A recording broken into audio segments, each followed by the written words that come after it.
Ilang taon po kayo, ma'am? 48. Ano pong status ngayon? Single mom. May anak? Isa lang. Okay. Single ma'am, meron pong isang anak. Okay. Tapos nasa San Juan City ka po ngayon. Ano pong pinagkakabalahan nyo ngayon dyan, ma'am? Kasambahay. Sa mga kondominium, ganon?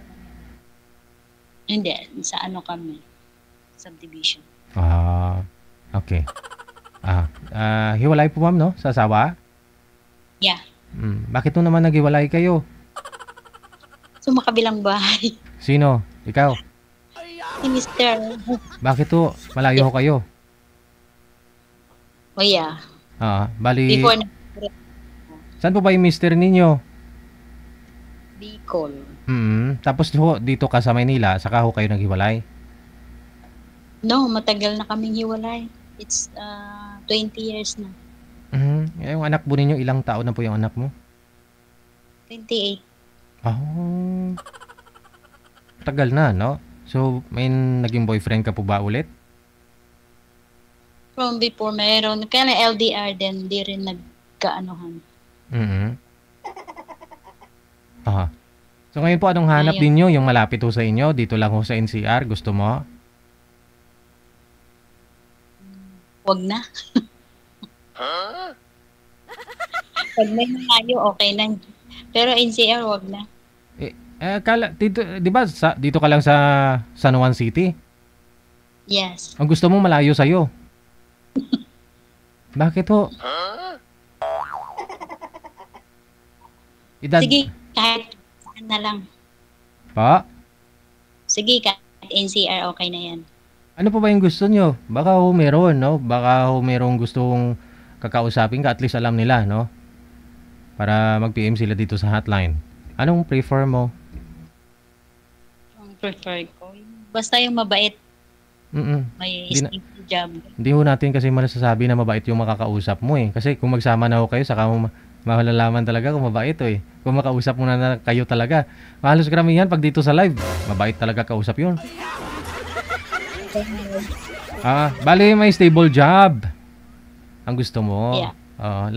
Anong trabaho ang gusto mo sa isang lalaki? Basta meron siyang stable job. At wag lang yung drug lord or wag lang yung ano. Kontraktor Sige. Ilang taon na po kayo, ma'am? 48. 48. Right, ha? Mga sir, baka ho gusto niyo po makausap si Miss... Pangalan niyo po, ma'am? Anong pangalan? Julian. Okay. Mas maganda ho yung mas malapit, no? Dito lang sa NCR o Quezon City, no? Mga ganon, no? Kasi, di ba, may naka-LDR na po kayo. Ilang years po kayong LDR, ma'am? 5 years. Nagkita po kayo personal? Yeah, sa Hong Kong. Doon, nasa Hong Kong kada time, siya nasa Hong Kong din. Tapos LDR pa ho kayo. Doon po kayo nagkita sa Hong Kong, ma'am? Yes. Doon, taga Hong Kong po siya. Ikaw sa Hong Kong din nagtatrabaho.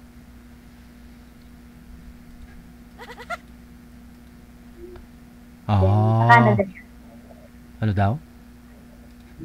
Sa Canada siya. Nasa Canada. Bali, nagbakasyon siya sa'yo sa Hong Kong the time. Opo. Tapos? Bumalik na siya ng Canada. Nawala na? Tumagal din, pero nawala din. Oh, no. Bali ho, ilang days siya sa may Hong Kong, ma'am? Nagbakasyon? Ilang days kayo magkasama? 1 week? Okay, sige. Okay. Nawawala po yung busis mo, humihina yung signal kapag naka-bluetooth kayo, no? Hindi klaro. Manager, baka may mahanap po kayo dito kay ma'am, oh. Mga sir, gusto niyo po makausap si Ma'am Julian na dito lang po siya sa may San Juan City, no? Okay. Standby lang po kayo, ma'am, ha? Babalikan ko po kayo kung mayroon akong umakyat. Okay, thank you. Oh no!